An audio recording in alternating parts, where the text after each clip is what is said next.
네, 우리 40절. 저희들이 이 성화의 길을 걸어가는 중에 조심해야 될 부분이 있다 이렇게 말씀드렸잖아요.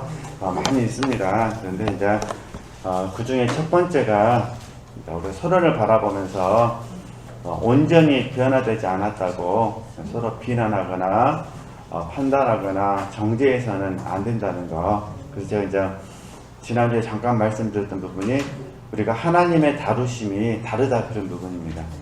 내 자신이 자업 발견 파사에 대해서 다rum을 받으면 또 다른 사람은 온유한 마음에 대해서 다rum을 받을 수도 있고 서로 훈련받는 부분이 다 다른 부분입니다. 어떤 분들은 물질과 영성을 통해서 더 많은 훈련을 받을 수가 있고 또 어떤 분들은 인간관계 영성을 통해서 또 훈련 받을 수 있고 난 다 훈련 받습니다. 그럼 하나 넣습니다. 네. 그러면 더 훈련 받으면 되고 쉬운 문제가 아니에요. 그러잖아요.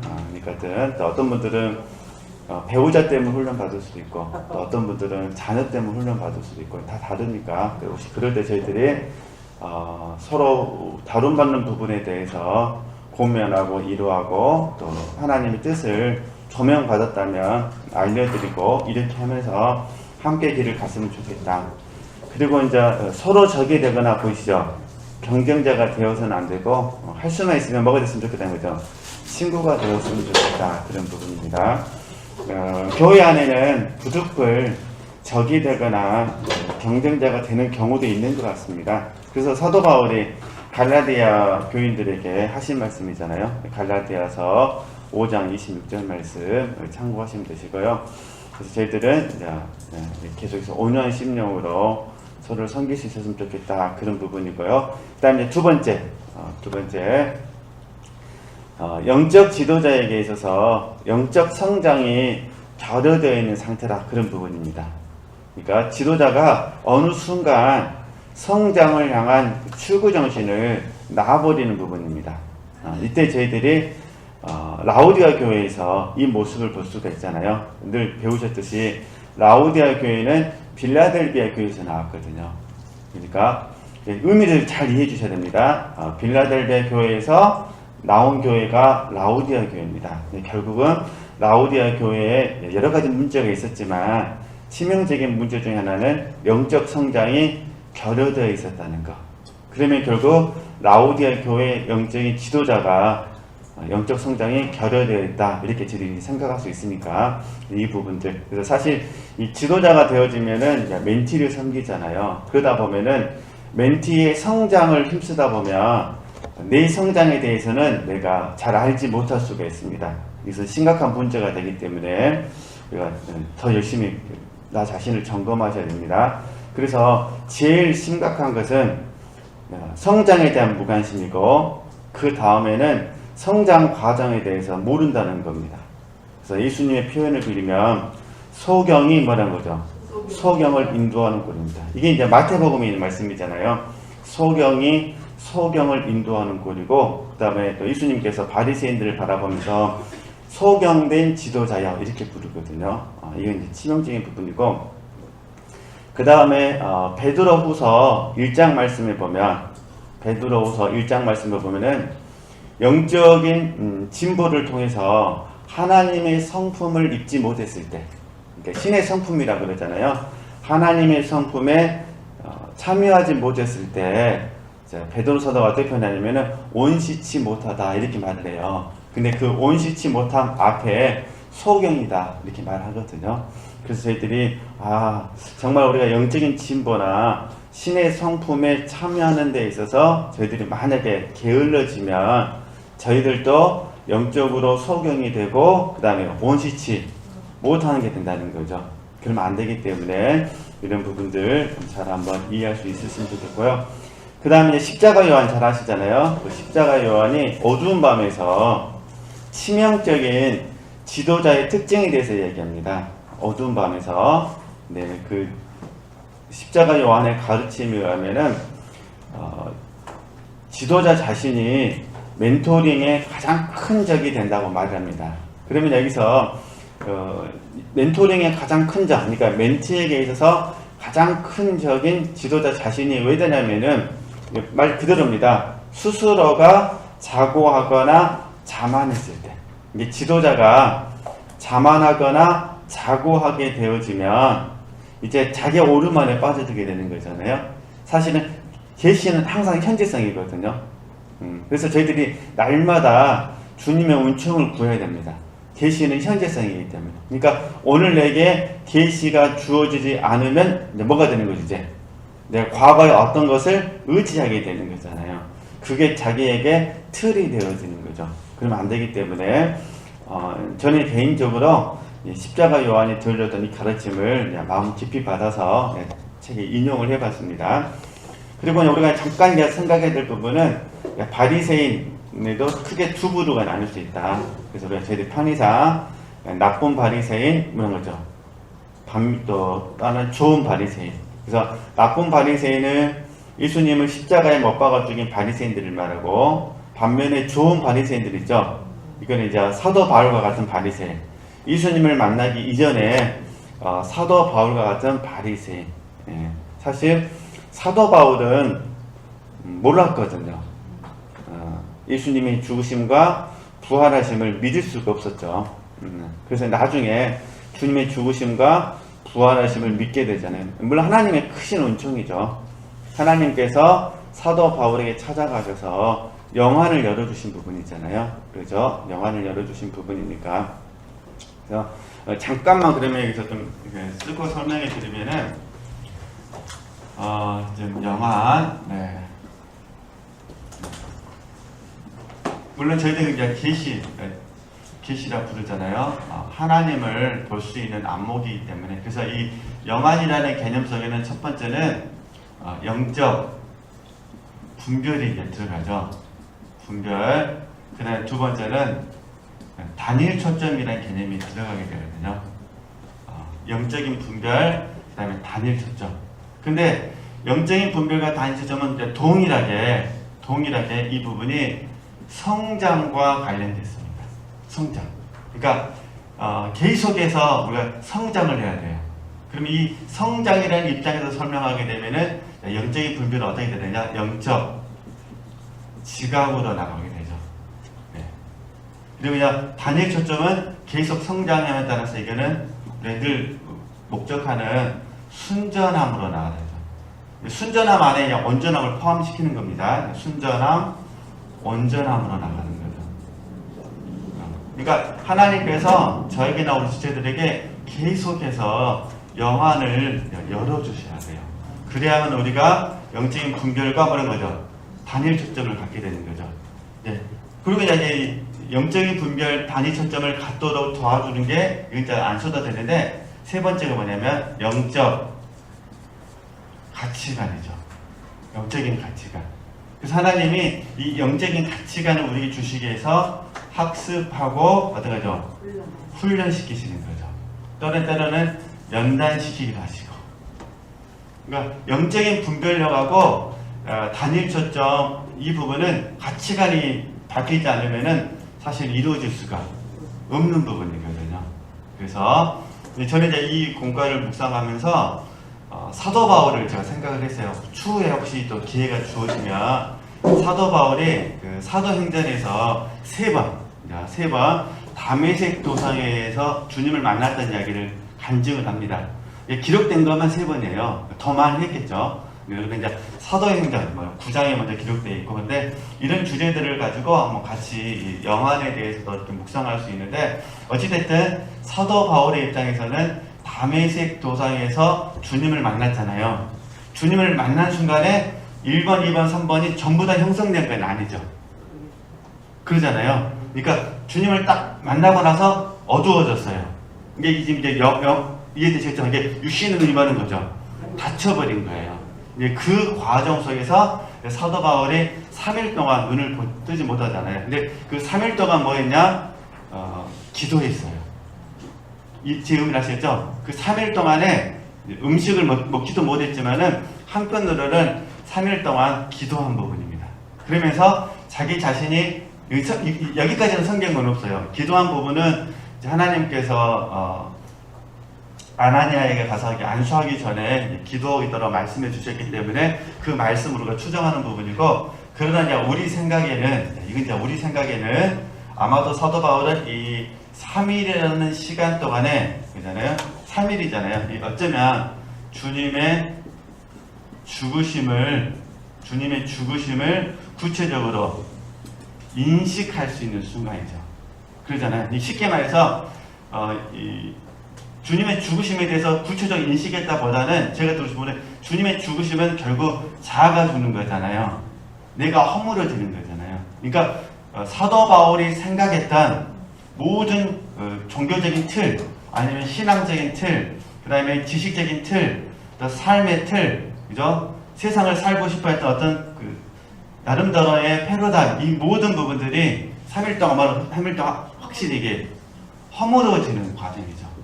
내가 쉽게 말해서 헛살았구나. 이렇게 제 생각에 그렇다, 그런 부분입니다.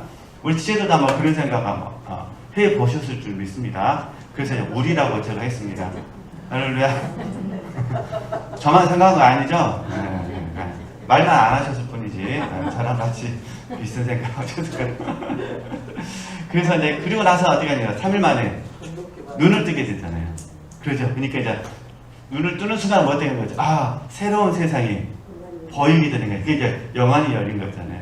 근데 영안이 열려서 3일 만에 완전체로 변화되는 건 아니다, 그런 부분입니다. 그래서 이제 하나님께서 그 이후부터 사도 바울을 구체적으로 학습하고 훈련하고 연단시켜서 그의 가치관을 바꿔주시죠. 그러면서 계속 영적으로 지각이 열리게 되고 영적인 분별력과 그 다음에 가면 가서 어떻게 하죠? 단일 초점으로 가게 되죠. 그래서 저희들이 단일 초점에 대한 좋은 예화의 말씀이 빌립보서 3장 7절에서 14절까지죠. 늘 저희들이 듣는 말씀이니까 그렇게 이해하시면 어떠실까 싶어서 이를 드러났습니다. 그러니까 결국 지도자는 성장을 멈춰버리면 안 됩니다. 그러잖아요. 그리고 또 지도자는 또 하나는 성숙해야 됩니다. 성숙. 지도자가 성장을 멈춰버리면 성숙은 없습니다. 그러잖아요. 그러니까 지도자는 항상 뭐야 돼요? 성장. 그러니까 성장은 영의 자리라고 배우셨잖아요. 이게 항상 지도자는 영적인 성장을 추구하면서 이제 동시에 성숙. 그러니까 우리 인격이 예수님의 형상으로 바뀌는 부분입니다. 정확히 말하면 예수 그리스도의 장성한 분량이 우리 안에서 이루어지는 부분입니다. 그죠? 성숙, 혼의 자리, 그 다음에 어떻게 하면 우리가 몸의 몸의 실천을 통해서 실제를 이루게 되잖아요. 그러니까 성장하고 성숙하고 실제를 이루게 되는 거죠. 이 과정 속에서 분별력, 단위 초점, 영적인 가치관이 더 깊어지고 넓혀지게 되어진다, 그런 부분입니다. 그런데 만약에 지도자가 성장을 멈춰버리면 당연히 그러면 성숙은 안 되는 것이고, 성숙이 안 된다면 뭐가 없어요? 실제가 없는 거겠죠. 그러니까 처음에는 현상은 유지되겠죠. 처음에는. 계속 이제 어떻게 될까요? 이제 시간이 지나면 퇴보하게 되는 겁니다. 그죠? 이제 퇴보하게 되면 어떻게 되냐? 주님은 없고 나만 있게 되는 거죠. 그러면 이제 이런 지도자가 영적으로 위험하다, 그런 부분입니다. 그럼 이게 이제 심하게 되면은 늙은 선지자가 되는 겁니다. 늙은 선지자. 그러니까 아는 건 많은데 사실 그렇게 살지 못합니다. 왜냐하면 계시는 항상, 처음에 말씀드린 계시는 항상 뭐라는 거죠? 현재성이거든요. 그래서 이제 먼저 된 자가 나중되고 나중된 자가 먼저 되어야 되는 부분이죠. 그래서 저는 이제 사도 바울을 묵상하면서 이제 사도 바울의 디모데에게 들려줬던 말씀을 제가 깊게 봤거든요. 창념하라. 그죠? 창념하라는 거예요. 하나님의 말씀에 대해서 창념하고 영적인 삶에 대해서 창념하라는 거죠. 전념하라, 그런 부분이야. 쉽게 말해서 성장, 성숙이라는 거죠. 실제 성장에 창념하셔야 돼요. 그러지 않으면은 금방 주님은 가져오고 누워 있으니까 나만 있게 되니까 이러면 안 되니까 그렇게 이해하시고요. 참고하시면 되실 것 같습니다. 근데 어쨌든 사도 바울은 이제 다메섹 도상에서 주님을 만났습니다. 그리고 나서 자기 자신의 모습을 고백을 해요. 그래서 이제 어떻게 고백하냐? 로마서 10장 1절에서 4절 말씀에 자기가 직접이라 말하지 않는데 유대인들을 바라보면서 들려준 이야기를 유추해 보면은 유대인들은 지식이 없다는 거예요. 이때 말하는 지식은 하나님을 아는 지식이 없는 거예요. 그러니까 유대인들은 하나님을 아는 지식이 없어요.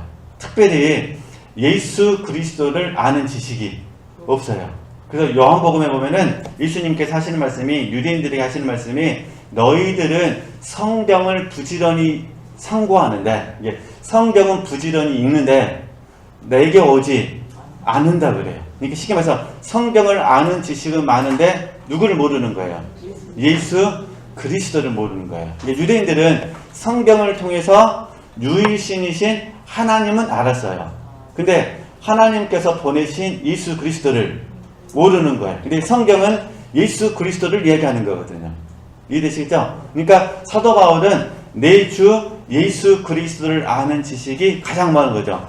고상한 거예요. 왜냐하면 자기는 유대인의 입장에서 하나님을 알았고, 그 다음에 하나님께서 보내신 예수 그리스도를 알게 되는. 그러니까 성경의 핵심은 예수 그리스도다, 이렇게 되어지는 부분이죠. 이렇게 하시고, 근데 유대인들은 지식이 없어요.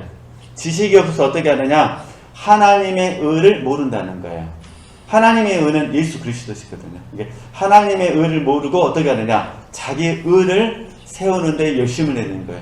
그 결과 구원에 이르지 못했다, 이렇게 말씀하거든요. 그러니까 이런 부분들 참고하시면 되실 것 같습니다. 그래서 하여튼 다음에 또 기회 되면은 사도 바울 이야기도 공부하기로 하고요. 그래서 하나님께서 사도 바울을 계속해서 이렇게 훈련시키셨다, 이렇게 참고하시고, 저와 여러분은 영적 성장에 뭐 하자는 거죠? 힘썼으면 좋겠다, 그런 부분이고요. 그 다음에 그 영적 성장과 성숙을 표현하는 이미지 잠깐 보겠습니다. 네. 영적 성장과, 저도 다 하시는 말씀인데, 성숙을 표현하는 이미지 잠깐 설명하면은 사다리 있잖아요, 사다리. 그래서 창세기 28장 1절에서 22절을 보면, 이건 여러 번 공부했습니다. 사다리 이미지 아시죠? 사다리 이미지. 그래서 그 사다리 이미지를 통해서 성장을 도모했다, 그런 부분이고요. 그럼 41절 돌아가서, 그래서 이제 그 수도사들이 야곱의 그 사닥다리 이야기를 통해서 나도 야곱처럼 사다리를 타고 올라가서 하나님을 볼 수 있었으면 좋겠다, 이제 그 소원을 갖게 되어지고, 그 사닥다리 그 과정을 훈련 과정으로 이해하게 된 거예요. 그래서 이렇게 참고하시면 되실 것 같습니다. 그 다음에 그래서 잠깐 우리 야곱 이야기 보면은 그 41절 두 번째 문단에 야곱이 창세기 28장에서 하나님을 만나잖아요. 그걸 저희들이 중생사건으로 본다고 그랬잖아요. 중생사건.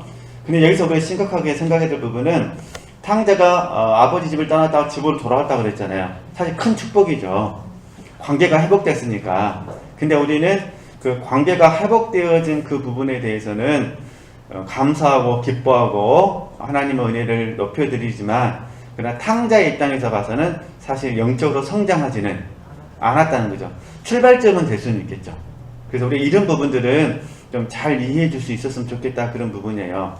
그러니까 다시 잘 이해해 주셔야 됩니다.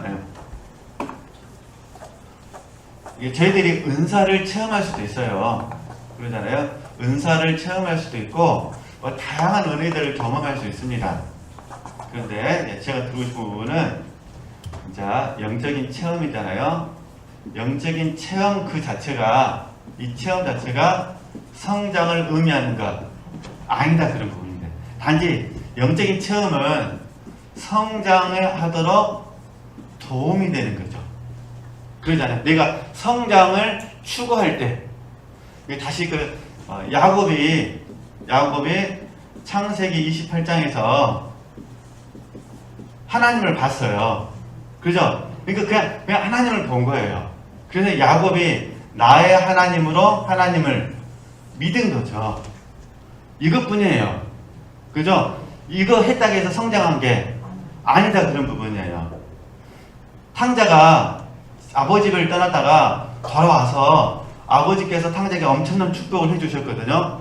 근데 그게 성장은 아니다, 그런 부분이에요. 그러니까 관계가 회복되었지만 회복되었다고 해서 성장한 게 아니다는 거예요. 이게 큰 축복이죠. 그러니까 우리는 영적인 체험에 대해서는 감사하셔야 돼요.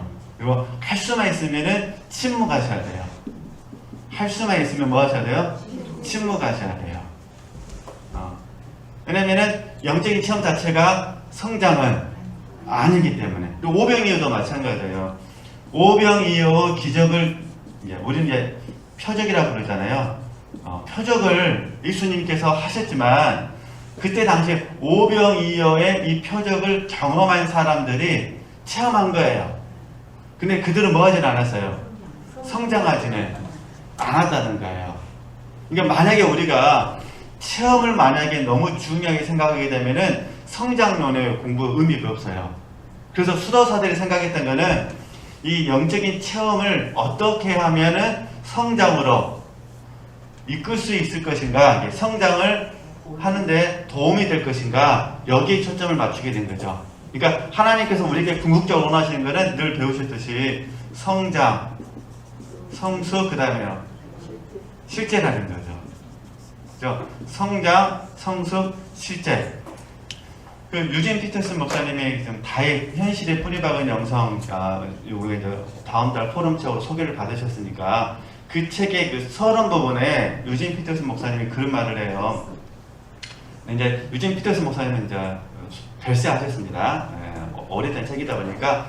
그런데 그분이 무슨 말을 하냐면은 다윗의 영성에는 기적이 없다 이렇게 말해요. 물론 하나님의 능력은 있어요. 골리앗이 쓰러지고 그러잖아요. 그 참 신기해요. 한 방에 쓰러진다니까. 그거는 골리앗이 쓰러지거나 뭐 여러 가지 부분에 있어서는 하나님의 능력은 있어요. 근데 뭘 없다는 거죠? 기적은 없다는 거예요. 그렇죠? 그러니까 사실 다윗의 입장에서는 영적인 체험이죠. 그러니까 영적인 체험은 있는데 오병이어와 같은 기적은 없다는 거예요. 그런데 우리가 그걸 통해서 다윗 이야기를 통해서 우리가 은혜를 받는 것은 그가 경험한 영적인 체험이 아니라 그가 영적으로 뭐 했다는 거죠? 성장을 도모했다는 거잖아요. 근데 우리가 이런 부분에 대해서는 바른 분별력이 있었으면 좋겠다. 그래서 성장론을 공부하는 겁니다. 여기 참고하시면 되실 것 같고요. 그래서 지금 왜 수도사들이 관상을 추구했을까? 이걸 설명하는 그 틀이 되는 거거든요. 그래서 좀만 내려오시면은 야곱도 마찬가지로 하나님의 은총으로 하나님을 배웠지만 사실 성장은 없었다는 거예요. 그래서 영적 성장이 없는 하나님 체험보다는 영적 성장이 있는 뭐라고 하죠? 관상의 세계를 뭐 하셔야 된다? 추구해야 된다. 이때 관상의 세계는 묵상으로 이해하시면 됩니다. 그러니까 묵상은 반드시 뭐가 있어야 돼요? 영적 성장이 있어야 돼요. 이해되시겠죠? 영적 성장. 그 대신 영적 성장은 실제는 아닙니다. 그래서 그 대신 성장이 있어야 성숙이 있고 성숙이 있어야 뭐는 거죠? 실제가 있고. 그래서 저희들이 성장을 말하는데 이제 우리끼리 약속은 이 성장 안에는 실제가 다 포함되어 있는 거죠. 단지 저희들이 섬세하게 성장, 성숙, 실제라고 나누는 거예요. 이제 물론 하나님께서 왜 우리에게 이런 지혜를 주셨는지는 이제 하나님만 아시겠죠. 그러나 이제 제가 조금 제 생각에 의하면 제가 조금 깨달은 바에 의하면은 이미 다 우리 지체들께서 깨달으실 수 있는데 간단하게 말한 부분은 이런 부분이에요. 사람은 잘 아시는 것처럼 영과 혼과 몸으로 이루어졌다는 거예요. 그래서 영혼, 몸 중에 하나가 무너지게 되면 사람은 힘들어요. 인생 자체가. 그렇죠? 그러니까 결국 저와 여러분이 영적인 지도자로서 하나님께 부름을 받기 위해서는 우리도 뭐라죠? 영과 혼과 몸이 함께 지도자 때는 함께 세워져야 돼요. 함께. 그리고 다른 사람을 또 뭐 해야 돼요? 세워줘야 돼요. 근데 영만 세워주는 것이 아니라 영과 그 다음에 혼과 그 다음에 몸을 세워줘야 돼요. 근데 가장 중요한 건 뭐라는 거죠? 영이에요. 영. 그죠? 영이 무너져 버리면은 혼하고 몸은 의미가 없으니까. 그래서 영을 세워주기 위해서 먼저 우리에게 성장을 가르쳐 주시는 거예요. 그 다음에 혼을 세우도록 하기 위해서 우리에게 성숙을 가르쳐 주고, 그 다음에 몸을 세우도록 하기 위해서 우리에게 실제를 가르쳐 주시는 거예요. 그래서 저도 그렇고 지체들도 그렇고 우리가 더 좋은 지도자가 되기 위해서는 이제 혼의 성숙까지 우리가 관심을 가져야 돼요. 근데 이게 힘들죠. 사람은 전부 다 다르기 때문에 그러나 이렇게 이제 성장, 성숙, 실제 이렇게 이해하시면 되실 것 같고요. 그래서 이제 다시 한번 계속 반복된 이야기니까 좀 제가 읽고 좀 설명하도록 하겠습니다. 수도원에서 존경받는 수도사들은 그의 제자들을 바르게 지도하기 위해서 당시에 유행했던 문학 양식을 빌려왔어요. 그게 그 상승 문학이라 그러거든요. 상승. 그러니까 아래에서 위로 올라가는 상승 문학. 이게 이제 아까 우리 사닥달이 있었잖아요. 그런 문학 양식을 빌려와가지고 영적 성장의 과정을 글로 표현했다 그런 부분입니다. 그래서 어떤 수도사들은 야곱의 그 사다리를 7단계로 나누기도 하고 어떤 분들은요 30단계로 나누기도 하고 그죠? 이렇게 설명했죠. 그런데 무조건 한꺼번에 올라갈 수 있는 것이 아니라 순차적으로 점진적으로 올라가야 된다 이렇게 말합니다. 예. 그리고 그 과정 속에서 슬럼프도 경험할 수 있다. 그래서 우리가 이제 하강하고 상승 배우셨잖아요. 하강과 상승을 통해서 훈련하는 거예요. 근데 이제 현재 제가 깨닫기에는 이 성장과 성숙을 하는 이 과정 속에서 계속해서 하나님께서 저와 여러분에게 질 그르심을 인식을 시켜주세요. 이게 무슨 말이냐면 원래의 뭐라는 거죠? 원래의 나를 절대로 잊어버리지 말라 이거예요. 구약 말씀을 적용하면은 너희가 애굽에서 종 되었던 이 사실을 뭐라고 하죠? 반드시 기억하라 이런 부분이에요. 우리는 이 질 그릇을 원래 우리 질 그릇이잖아요. 이 질 그릇을 내가 오늘 인식한 순간에 속상할 것이 아니라 뭐라는 거죠? 원래의 나를 생각하라는 거예요. 원래의 나. 이걸 제일 통틀어서 겸손이라고 부르는 게 있잖아요. 겸손. 그죠? 혹시 주님께서 내 안에서 역사하셔가지고 이렇게 이해하셔야 된다. 내가 약할 때 혹시 강함을 경험하셨다 하더라도 이해되죠? 강함을 경험하겠어요? 그래도 항상 다시 어디로 가야 돼요? 질그릇으로 가야 돼요. 나는 원래의 나는 질그릇이다. 이렇게 적용해 주셔야 된다는 거예요. 그래서 하나님께서 이 과정을 통해서 가르쳐 주시기 위해서 우리에게 영적으로 상승과 하강을 경험시켜 주시는 거죠. 그래서 육체를 아셔야 돼요. 육체. 하나님의 은혜로 상승했다가 또 뭐라고 하죠? 갑자기 또 내가 감정에 건조해질 수가 있어요. 답답해질 수도 있고 하강. 그래서 상승과 하강을 잘 이해를 해주셔야 우리가 멘티들을 대할 때 바르게 지도할 수 있고 또 멘티도 상승과 하강을 잘 이해를 해야 멘토를 바라보면서 더 기도해 주시고 더 이해해 줄 수 있는 부분이죠. 어찌됐든 이렇게 그 말을 써놓은 부분이니까 참고하시면 되실 것 같습니다. 네. 이처럼 영성훈련과 관상을 통해 영적 성장을 도모하는 문학 양식이 만들어지고 점차적으로 다양하게 발전하였다 그런 부분입니다. 그 다음에 어떤 분들은 그 영적 성장의 과정을 설명할 때 야곱의 사다리 개념을 사용하지 않고 산에 오르는 뭐라고 하죠? 과정으로 설명하기도 한다. 산에 오르는 과정. 그래서 이 문학 양식은 지난주에 제가 말씀드렸어요. 산 정상을 경험한 멘토가 아직 산 정상에 올라가는 방법을 모르는 멘토에게 그 길을 오를 수 있도록 가르치는 방법이다. 이렇게 이해하시면 되실 것 같고요. 그 다음에 좀 더 내려오셔서 이제 지금 공부했다 보면 잠깐 하나 더 추가하게 되면은 이제 사다리 이미지 이제 말씀드렸고 산 등반 말씀드렸잖아요. 그리고 우리 훈련원에서는 출애굽 이제 애굽에 있을 때부터 시작해서 출애굽 사건부터 솔로몬 성전이 완공되어지는 신정 국가가 역사적 한 500년 된대요. 뭐 제가 뭐 연구한 건 아니고 다른 분들의 연구에 의하면 한 500년 되는데 이 부분을 저희들은 주관적 구조서로 받아들였잖아요. 그죠? 그래서 저희들이 영성 상담하실 때 이 원리 안에서 상담을 한 부분이거든요. 여기 참고하시면 되시고 그 다음 또 우리는 삶의 영성을 공부하면서 본능 단계, 윤리 단계, 진리 단계, 생명 단계 그래서 단계별 훈련을 했잖아요. 그래서 다시 정리하면은 애굽부터 시작해서 솔로몬 성전으로 완공되는 이 기간을 중심으로 해서 우리 영적 성장을 공부했고 또 본능 단계, 윤리 단계, 진리 단계, 생명 단계를 나누어서 삶의 영성 속에서 우리가 또 단계별로 훈련했다 그런 부분입니다. 그래서 이 모든 과정 속에서 지금 저희들이 성장, 성숙, 실제를 지금 배우고 있다. 참고하시면 되실 것 같습니다. 그 다음 이제 여기까지 좀 정리가 됐고요. 이제 그 다음 주제를 보게 되면은 사실 영적 성장은 성장한 만큼만 보입니다.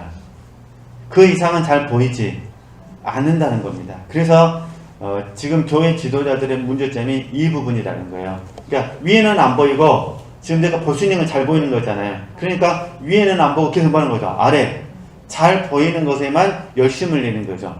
그래서 다시 정리하면은 보이는 만큼만 이야기하는 거예요.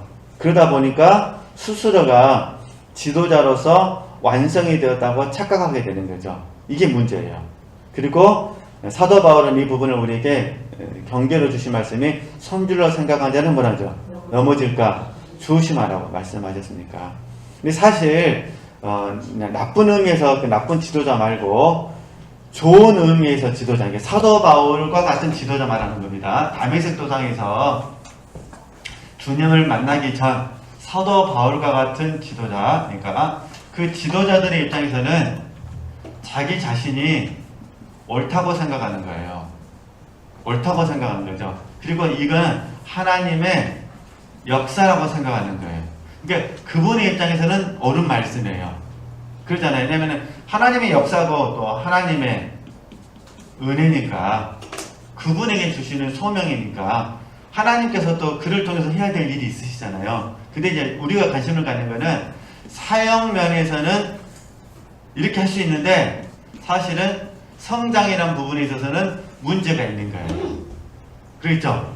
그러니까 저희들이 항상 관심을 갖는 게 우리는 사역과 성장을 따로 떼어놓을 수는 없습니다. 왜냐하면 사역은 소명적 은사와 관련되기 때문에. 그러나 공부하는 시간에는 사역과 성장은 별개로 일단 구분하는 훈련을 해야 돼요. 더 성장하게 되면 구분할 필요는 없습니다. 그러나 일단 우리가 성장하는 것과 뭐라고 하죠? 사역하는 것은 별개라고 알아야 돼요. 만약입니다. 성장은 없는데 사역이 많으면 이건 자칫 잘못하면은 도구가 될 가능성이 많습니다.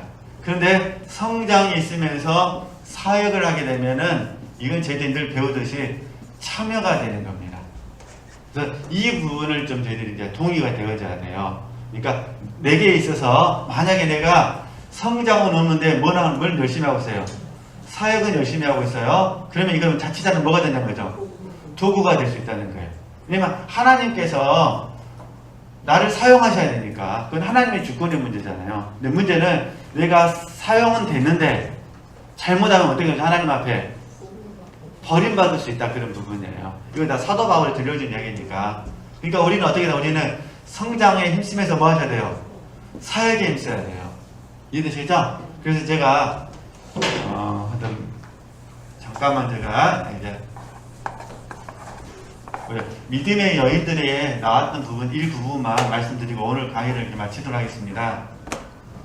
성장에 초점을 맞추는 경우가 우리가 마리아, 그죠? 그다음에 사역에 초점을 맞추는 경우가 마르다. 예를 들어서 이렇게 이제 예를 들어보도록 하겠습니다. 그러면 이 마리아의 입장에서 봤을 때 사실 많은 사람들에게 오해를 받을 수 있어요. 마리아의 입장에서 봤을 때. 왜냐면 마리아는 지금 우리가 잘 아시는 것처럼 감동을 따라서 이렇게 하잖아요. 우리가 알고 있는 성경 지식에 의하면은 마리아가 크게 2번 사람들에게 오해를 받거든요. 크게 2번. 첫 번째는 언제 받냐? 자기 언니 마르다를 통해서 받아요. 쉽게 말하면 지금 너가 주님 발 앞에 앉아가지고 말씀 들을 때냐? 오늘 주방에 와서 주님 음식 드시게끔 준비해야 될 때지. 이렇게 한 번 책망을 받고 두 번째는 마리아가 예수님의 발에 향유를 붓는 사건이 나오잖아요. 그때 이제 가룟 유다의 영향을 받은 몇몇 제자들에 의해서 또 마리아가 또 비난을 받아요. 그죠? 그러니까 사실 마리아는 감동을 따라서 말하는 거죠. 순종한 거죠. 이게 사역은 아니에요. 근데 주님을 섬겼어요. 그죠? 주님을 섬긴 거잖아요. 결과적으로는 주님의 장례를 준비한 것이 되는 거지만 그런데 이때 마리아의 대단한 점은 뭐냐면은 마르다의 문제에 있었을 때도 마리아 스스로가 변명하지 않았다는 거예요. 향유 붓는 사건에서도 마리아 스스로가 변명하지 않았다는 거예요. 그럼 누가 하셨냐? 예수님께서 해주셨다는 거예요. 예수님께서. 그래서 우리가 이 부분을 문자적으로 이해하실 수는 없습니다. 문자적으로 이해하시면 안 되고, 혹시 이렇게 감동이 오면, 예를 들어서 주님께서 나를 변호해달라고 우리가 주님께 기도하고, 그럼 주님께서 우리를 변호해 주신다. 이렇게 생각하셨으면 좋겠다. 그런 부분이에요. 내 스스로가 막 뭐하려고 하면, 내 스스로가 막 이렇게 변호하려고 하지 말고. 그러니까 제 의미를 아시겠죠? 이게 마리아가 자기를 변호하려고 했으면 마르다가 잠잠했겠습니까? 더 성질했겠습니까? 더 성질했겠죠. 이 더운 날씨에, 물론 이제 중동지방은 잘 모르겠습니다. 쉽게 얘기하면 그 대신 우리가 이제 주님의 사랑 안에서 변호할 기회가 생기면 변호해야죠. 그러나 저희가 그런 의미가 아니라 우리가 혹시 주님께서 우리를 변호해 주시도록 먼저 우리가 주님께 의뢰할 수 있었으면 좋겠다. 이걸 말씀드리고 싶어서 향유 부은 사건도 마찬가지라는 거예요. 마리아가 변호한 것이 아니라, 이해되시죠? 주님께서 마리아를 위해서 뭐 해야 되죠? 변호해 주셨다. 사실 이 공간은 정말 어려운 것 같습니다. 우리 육체의 성격상 우린 조급하잖아요. 조급하고 빨라. 그리고 내가 조금만 인정 못 받으면은 불편해져요, 마음이. 그래서 어떻게든 막 빨리 상대방을 이렇게 이기고 싶은 마음도 있고 등등등등 복합적인 마음이 들어와서, 어찌됐든 우리 지체들께서 이 성장을 추구하는 과정 속에서 혹시 누군가에게 오해를 받는다 하더라도 누구에게 하나님께 은혜를 구하자는 거죠? 예수님께서 변호해 주시기를, 예수님께서 나를 변호해 주시기를 이렇게 기도했으면 좋겠고, 마르다에게 있어서 사실 1번 마르다는 우리 잘 아시잖아요. 마르다는 정말 주님을 사랑했거든요. 그러잖아요. 마르다는 주님을 사랑했어요. 근데 주님을 사랑하는 사람들 중에 사역 중심인 사람들이 있어요. 마르다 같은 사람의 이제 문제점은 어떤 게 있냐면은 다른 사람을 바라보면서 쉽게 판단할 가능성이 많다는 거예요. 이게 마르다의 성향을 가지신 분들은 원래 일을 해야 불평이 생기는 거예요. 일을 안 하면 불평이 안 생기는 거예요. 마르다는 주님을 뭐 했으니까? 사랑했으니까. 그러니까 정말로 마르다는 주님을 사랑했는데, 마르다의 문제점은 뭐냐면 자기가 하고 있는 이거잖아요. 게 자기의 사역을 통해서 다른 사람을 쉽게 만나는 거죠. 판단한다는 거예요. 나하고 함께 동무되지 않는다고 한다는 거죠. 이게 이제 마르다의 문제점이고, 두 번째, 예수님께서 이제 마르다를 고쳐주시는 내용이거든요. 그래서 예수님께서 마르다 하셨으면 잘하시잖아요. 한두 가지만 족하다. 뭘 많이 하려고 하느냐. 한두 가지만 족하다. 그러면서 마르다의 마음을 뭐 하는 거죠? 바꿔주시는 거잖아요. 그 다음에 두 번째가 뭐냐면, 두 번째 마르다의 큰 치명적인 함정은 뭐냐면은 사역을 하느라고 주님 앞에 관계를 잃어버린다는 거예요. 사역이 먼저 사역하다 보니까 주님과 관계가 소홀해질 수 있다는 거. 이게 이제 마르다와 같은 성향을 가지신 분들의 함정이죠, 함정. 그래서 우리 지체들께서 이걸 모두 다 보는 겁니다. 마리아의 문제점도 보고, 마리아를 변호해주는 주님의 모습도 보고, 또 마르다를 교정해 주시는 마르다의 영적인 삶을 바로잡아 주시는 예수님의 그 모습도 우리가 함께 묵상해 보면서 우리가 성장해서 사역으로 나갈 수 있었으면 좋겠다. 그죠? 근데 잘못 적용해가지고 사역이 없어버리면 큰일 납니다. 이해되시죠? 나는 마리아만 추구할 거야 그래가지고 성장만 추구해버리면, 그죠? 그럼 뭐가 없어요? 성숙과 실제가 없어요. 그러면 이제 어떻게 되느냐? 상급이 없어요, 상급이. 이 지금 저희들이 훈련하는 거 뭐냐면은 성장해서, 그 다음에 성숙으로, 그 다음에요, 실제로 이걸 도모하는 거야. 이걸 저희들이 통틀어서 늘 배우셨듯이 경건의 능력이라고 배우셨잖아요. 경건의 능력. 그러니까 그 대신 사역은 크기로 보시면 안 됩니다. 크기로 보시면 안 되고, 오늘 성령께서 내게 주신 감동에 따라서 내가 참여하는 부분이에요. 그렇게 아시고, 우리들이 성장, 성숙, 실제로 같이 갈 수 있도록 그렇게 이제 훈련해 주셨으면 좋겠다. 이렇게, 그거 제가 말씀드리고 싶어서 쭉 설명하다 보니까 여기까지 왔는데, 그럼 이제 오늘은 여기까지만 하도록 하겠습니다. 하나님께 영광 돌리겠습니다.